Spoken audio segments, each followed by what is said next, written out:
Hello my dear friends, welcome my YouTube channel study India पर। दोस्तों, आज एक नया सब्जेक्ट रीजनिंग भी स्टार्ट कर रहे हैं और रीजनिंग में बात करेंगे आज कैलेंडर की। कैलेंडर से आने वाली एग्जाम में हर एग्जाम में यहाँ से क्वेश्चन आता है। अभी व्यापम ने नोटिफिकेशन आउट किया एमपी पुलिस कांस्टेबल 2020 और रेलवे एनटीपीसी 15 दिसंबर से एग्जाम स्टार्ट होना है और ग्रुप डी का 15 दिसंबर ग्रुप डी का भी एग्जाम आने वाला है। तो दोस्तों, रीजनिंग का बहुत बड़ा रोल है आने वाली एग्जाम में। तो आज से हम रीजनिंग का पहला टॉपिक पढ़ेंगे कैलेंडर।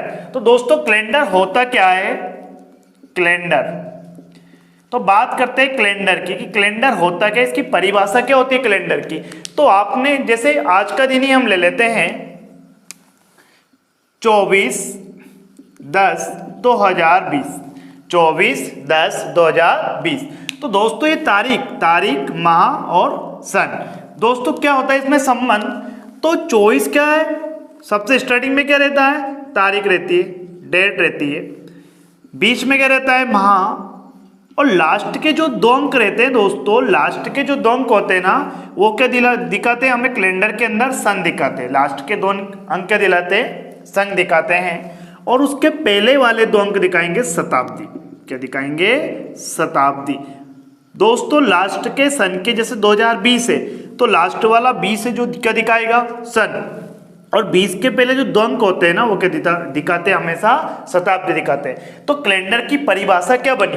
तो कैलेंडर तारीख माह शताब्दी और सन, तारीख माह शताब्दी सन में संबंध बताने वाला व्यक्ति क्या कहलाएगा? कैलेंडर कहलाएगा।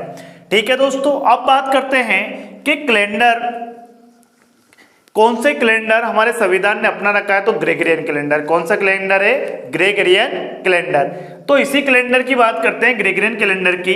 तो ग्रेगोरियन कैलेंडर का नाम ग्रेगोरियन कैलेंडर क्यों पड़ा? ग्रेगोरियन कैलेंडर, ग्रेगोरियन कैलेंडर, इसका नाम ग्रेगोरियन कैलेंडर क्यों पड़ा?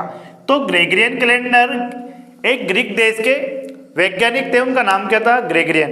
ग्रीक देश के वैज्ञानिक थे, उसका नाम क्या था? ग्रेगोरियन। उन्हीं के नाम पे पड़ता है ग्रेगोरियन कैलेंडर। तो दोस्तों, अब बात करते हैं कि एक साधारण वर्ष में कितने दिन होते हैं? 365 दिन। एक साधारण वर्ष में कितने दिन होते हैं? 365 दिन। दोस्तों, इस 365 दिन में कितने सप्ताह होते हैं और कितने दिन शेष बचते हैं? तो हम क्या बात करेंगे कि यह बात करते हैं कि एक सप्ताह में कितने दिन होते हैं? 7 दिन होते हैं। एक सप्ताह में कितने दिन होते हैं? 7 दिन होते हैं। तो 365 दिन में कितने सप्ताह होते हैं? तो हम कितने भाग लगा देंगे? 365 में किसका भाग लगा देंगे? 7 का। 7 पंजा 35, बचा 1, उतारे 5, 7 दूना 14। तो शेषफल कितना बचेगा हमारा? 1 शेषफल बचेगा, 1 शेषफल बचेगा। तो सप्ताह कितने निकले दोस्तों? 52। तो 365 दिन में 52 सप्ताह। और कितने दिन शेष बचते हैं दोस्तों? 1 दिन शेष बचता है। 1 दिन शेष बचता है। 1 दिन क्या बचता है? शेष बचता है, जिसे हम बोलते हैं विशेष दिन। जो शेष दिन बचते हैं ना, उसे क्या बोला जाता है? Odd days. अब बात करते हैं एक लीप वर्ष में कितने दिन होते हैं? 366 दिन। एक लीप वर्ष में कितने दिन होते हैं? 366 दिन। अब 366 दिन में बात करेंगे तो कितना सप्ताह होता है इसमें? 7 से भाग लगाएंगे तो 52 सप्ताह। कितने सप्ताह? 52 सप्ताह। और कितने दिन शेष बचेंगे दोस्तों? तो 2 दिन शेष बचते हैं। 52 सप्ताह और 2 दिन क्या बच जाएंगे? शेष बच जाएंगे। तो 366 दिन में, अब 366 दिन को क्या बोलते हैं हम? लीप वर्ष। मतलब 300 जब साधारण वर्ष होता है तो कितना दिन होता है? 365 दिन। साधारण वर्ष में फरवरी कितने दिन की होती है दोस्तों? 28 दिन की। फरवरी 28 दिन की। और लीप वर्ष में फरवरी कितने दिन की होती है? 29 दिन की होती है। तो लीप वर्ष में फरवरी कितने दिन की होती है? 29 दिन की होती है। अब दोस्तों, ये 29 तारीख ही फरवरी में क्यों बढ़ाई गई? जनवरी में क्यों 29 तारीख नहीं, जनवरी में क्यों नहीं कर बोला गया कि भाई 32 दिन हो जाएंगे, फरवरी में क्यों बोला गया कि 28 के स्थान पर 29 दिन होंगे। भाई मार्च में बोल सकते थे, अप्रैल में बोल सकते थे, मई में, जून में, दिसंबर तक कुछ किसी भी महीने में बोल सकते हैं, 12 महीने से एक में, लेकिन इनने फरवरी में ही क्यों एक दिन आगे बढ़ाया। तो दोस्तों उसका सबसे बड़ा कारण है जो ग्रीक देश के, जिसका नाम ग्रेगरियन था, उनके नाम पे ग्रेगरियन कैलेंडर पड़ता है। तो जो ग्रीक देश का व्यक्ति था वहां पे ग्रीक में क्या होता था, तो वहां पे जो नया साल स्टार्ट होता था वो मार्च से, नया साल जो स्टार्ट होता था दोस्तों वो कहां से स्टार्ट होता था, मार्च माह से। कहां से स्टार्ट होता था, मार्च महीने से। अब 1 मार्च से नया साल स्टार्ट होगा तो खत्म भी कब होगा, लास्ट एंडिंग में, फरवरी में। तो दोस्तों आप ही बताओ, कभी किसी में संशोधन करते हैं, कभी कोई सा भी सब्जेक्ट हुआ और उसमें आप संशोधन करोगे, विषय कोई सा भी हुआ, तो आप कौन से कहाँ पे करोगे, उसमें लास्ट में संशोधन करोगे। कहाँ पे होता है हमेशा संशोधन, लास्ट में होता है, क्योंकि इसका लास्ट महीना क्या कहलाएगा, इस कैलेंडर का जो ग्रीक देश का था, 1 मार्च से न्यू ईयर स्टार्ट होता है और खत्म कहाँ होता है, फरवरी में खत्म होगा। तो लास्ट में इसी कारण फरवरी में खत्म होता था, इसी ग्रीक देश में जो कैलेंडर चलता था तो फरवरी में लास्ट महीना खत्म होता था, इसी कारण ने लास्ट महीने में फरवरी को क्या बोला गया, 28 दिन के स्थान पर 29 दिन का बताया। दोस्तों आगे बात करते हैं कुछ और बेसिक चीजों की जो हमें क्वेश्चन में सहायता देगी। साधारण वर्ष क्या होता है, साधारण वर्ष क्या होता है, कैसे चेक करेंगे कि ये वर्ष साधारण है और ये वर्ष लीप वर्ष है। तो दोस्तों हमेशा या साधारण वर्ष हो या लीप वर्ष हो, आपको काय से भाग लगाना है, 4 से। अगर 4 से पूरा भाग चला जाए, 4 से पूरा भाग चला, 4 से पूरा भाग नहीं जाए तो वो वर्ष क्या कहलाएगा, हमारा साधारण वर्ष। अगर 4 से पूरा भाग नहीं जाए तो कौन सा वर्ष कहलाएगा, साधारण वर्ष।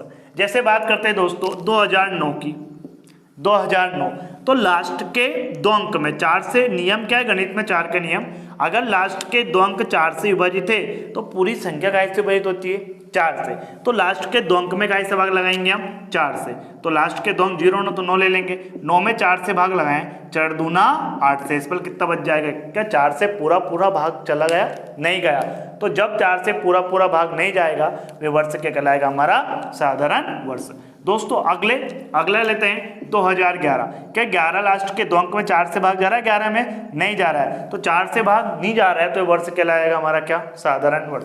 अगला लेते हैं 2007, ये भी क्या वर्ष कहलाएगा, साधारण। अगला लेते हैं 1991, 1907, तो ये सभी वर्ष के कहलाएंगे साधारण वर्ष, क्योंकि लास्ट के 2 अंक में 4 से पूरा भाग नहीं जा रहा है। तो जिस अंक में 4 जिस सन में 4 से पूरा भाग नहीं जाएगा वो सन क्या कहलाएगा, हमारा साधारण वर्ष। अब बात करते हैं दोस्तों आगे लीप वर्ष की। लीप वर्ष क्या होता है, तो वे सभी वर्ष लीप वर्ष कहलाएंगे जिसमें 4 से पूरा भाग चला जाएगा, 4 से पूरा भाग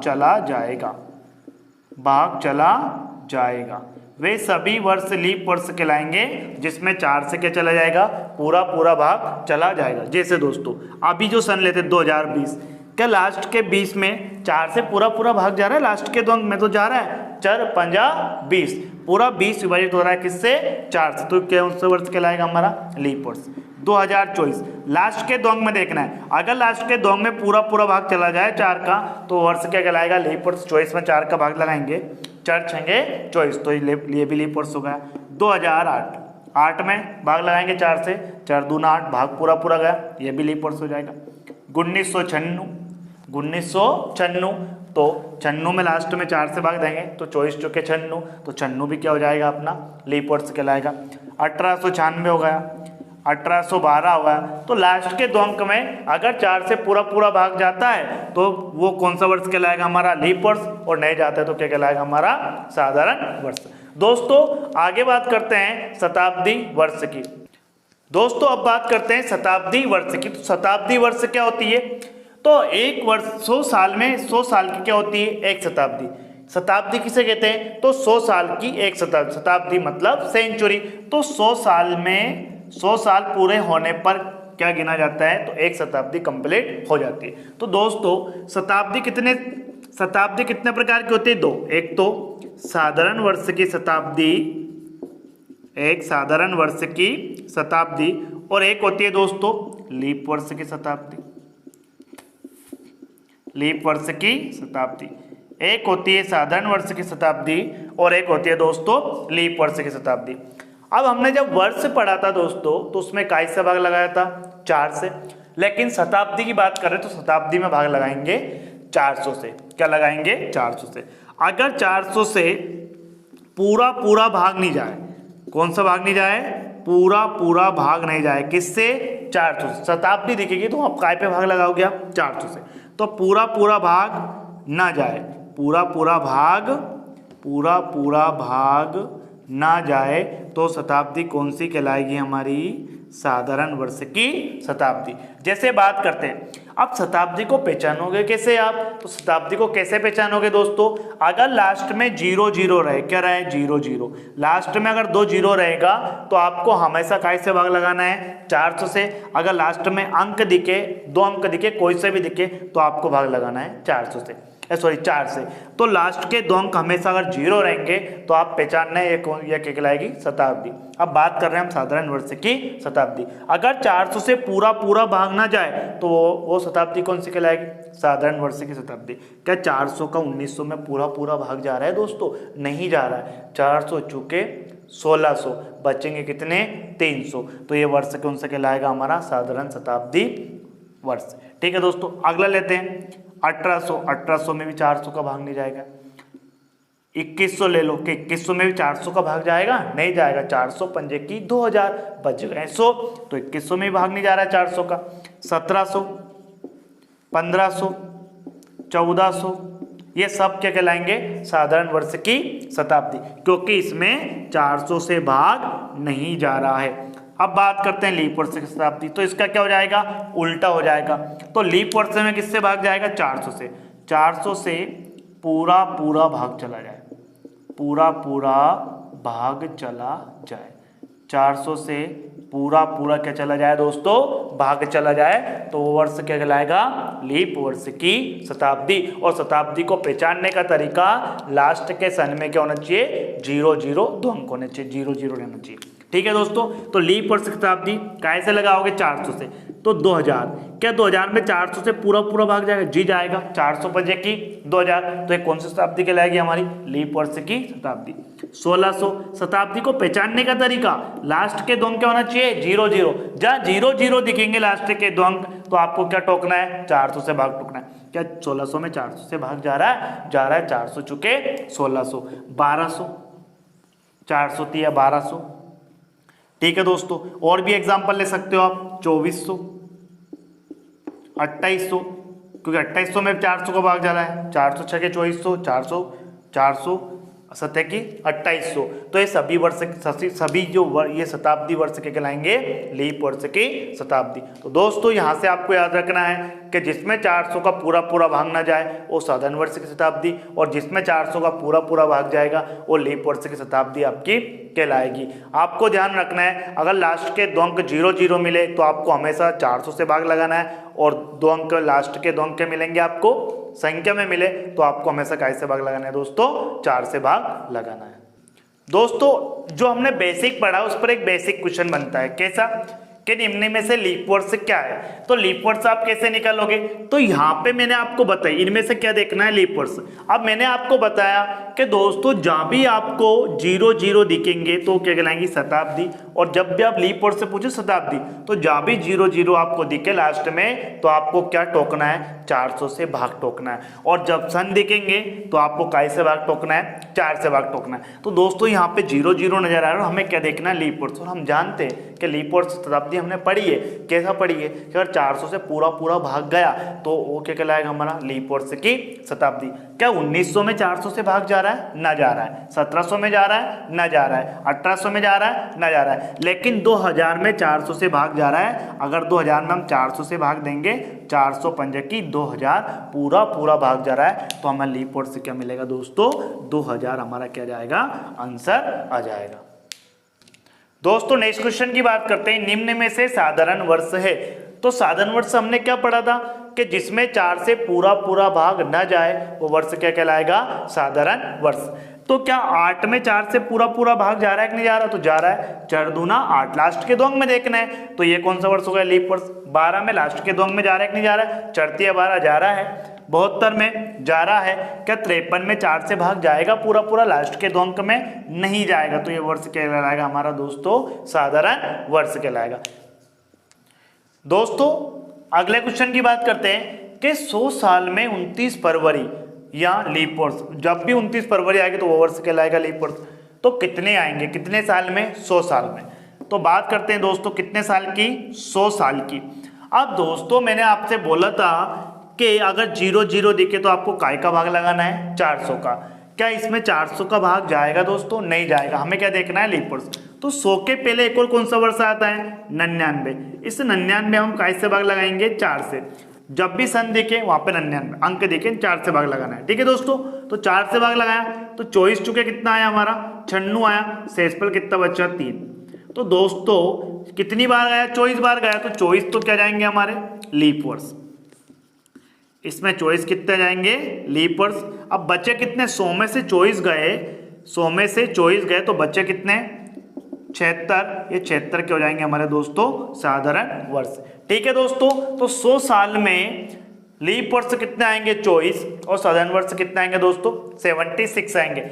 क्यों आएंगे? क्योंकि 100 साल में 400 से भाग नहीं जा रहा है, तो हम किससे लगाएंगे? उसके पहले अंक से। 99 में हमने 4 से भाग दिया, कितनी बार गया? 24 बार। तो 24 तो क्या हो जाएंगे हमारे? लीप वर्ष। और बच्चा कितने? 100 साल में से 24 तो लीप वर्ष हो गए, बच्चा कितने? साधारण वर्ष। तो 100 में से 24 उठाएंगे, कितना बचेगा? 76। तो 76 क्या हो जाएगा दोस्तों? ये साधारण वर्ष हो जाएगा। तो दोस्तों आपको यहाँ से एक फैक्ट याद रखना है, क्या कि 100 साल में लीप वर्ष कितने होते हैं? 24। और साधारण वर्ष कितने होंगे? हमेशा 76 होंगे। अब मैं आपसे एक क्वेश्चन करता हूं इसी बेस पे आधारित, ये फैक्ट आप रख लेना याद। आया कैसे? आपको मैंने कंफर्म कर दिया कि 500 साल में 29 फरवरी या लीप वर्ष कितनी बार आएंगे? लीप वर्ष कितने बार आएंगे? ठीक है दोस्तों, ये क्वेश्चन कि 500 साल में 29 फरवरी या लीप वर्ष कितनी बार आएंगे। हमें पता है कि 100 साल में लीप वर्ष, हमने फैक्ट याद कर लिया। आया कैसे? ऐसे कि 100 साल में लीप वर्ष कितने आते हैं? 24 आते हैं। हमें 500 साल की चलना है। कितने साल तक चलना है? 500। तो हम इसको तोड़ लेंगे कैसे? 100 साल, फिर अगला कौन सा? 200, 300, 400 और 500। तो दोस्तों 100 साल में हमने पढ़ा कि 100 साल में लीप वर्ष कितने होते हैं? हमें पता है कितना? 24। अब 200, इसमें भी 100 साल पूरे हो गए, इसमें भी कितने निकलेंगे? 24। 300, ये इसमें भी 100 साल में 200 300 जाने में कितना? 100 साल लगा, तो इसमें भी कितने निकलेंगे दोस्तों? 24। लेकिन 400, अब मैंने क्या बोला? लास्ट के 2 अंक में कैसे भाग? अगर 2 अंक 0 0 देखे तो हमेशा क्या लेती है? शताब्दी वर्ष। तो शताब्दी वर्ष का मतलब उसमें कैसे भाग जाएगा? 400 से। तो 100 में भी नहीं जाएगा 400, 200 में नहीं जाएगा, इसलिए हमने 24 लिए। 300 भी नहीं जाएगा, इसलिए हमने 24 लिया है। तो 100 साल में कितने लीप वर्ष होंगे? 24। लेकिन 400 में 400 का भाग जा रहा है क्या? 400 एक कम 400, मतलब ये लीप वर्ष की शताब्दी है। और लीप वर्ष में हमेशा एक दिन क्या बढ़ जाता है दोस्तों? आगे बढ़ जाता है। तो 24 के स्थान पर कितने लीप वर्ष होंगे? 25 लीप वर्ष होंगे। और जब 500 में जा रहा है 400 का भाग नहीं जा रहा है, तो यहाँ भी हम कितना लेंगे? 24 को। हमें आते हैं कि 100 साल में कितने वर्ष होते हैं। तो दोस्तों जोड़ ले अब कि 500 साल में टोटल लीप वर्ष कितने हुए? तो 4 5 4 9 4 13 4 17 और 4 21। हासिल आया 2 2 2 4 2 6 2 8 और 2 10 और हासिल का 2 12। तो 121 हमारा क्या जाएगा दोस्तों? आंसर। तो 121 क्या होंगे? लीप वर्ष होंगे। ठीक है दोस्तों, ध्यान रखना, हमने निकाला था 100 साल में 24 लीप वर्ष होंगे और 100 साल में से 24 गए तो बच्चे कितने? 76। ये हो जाएंगे हमारे कौन से वर्ष? साधारण वर्ष। अब अगला क्वेश्चन था कि 500 साल में, तो 500 साल को तोड़ लेंगे 100 200 300 400 500 में। 100 साल में 24 होते हैं, अगले 200 में भी 100 साल कंप्लीट हो जाएंगे, 24 होंगे, 300 में भी 24 होंगे, लेकिन 400 में 400 का भाग चला जाएगा तो कितने होंगे, फिर वहाँ पे एक दिन आगे बढ़ जाता है, 25 होंगे। और 500 साल में भी कितने होंगे, 24 होंगे, क्योंकि 400 से 500 बनने में 100 साल ही लगेंगे, और 100 साल में लीप वर्ष से कितने होंगे, 24। तो जोड़ेंगे सबको तो कितना आ जाएगा हमारा 121। तो टोटल हमारा आंसर कितना आएगा, 121 लीप वर्ष होंगे 500 साल में। थैंक यू दोस्तों, वीडियो अच्छा लगे तो लाइक कीजिए, शेयर कीजिए एंड सब्सक्राइब कीजिए।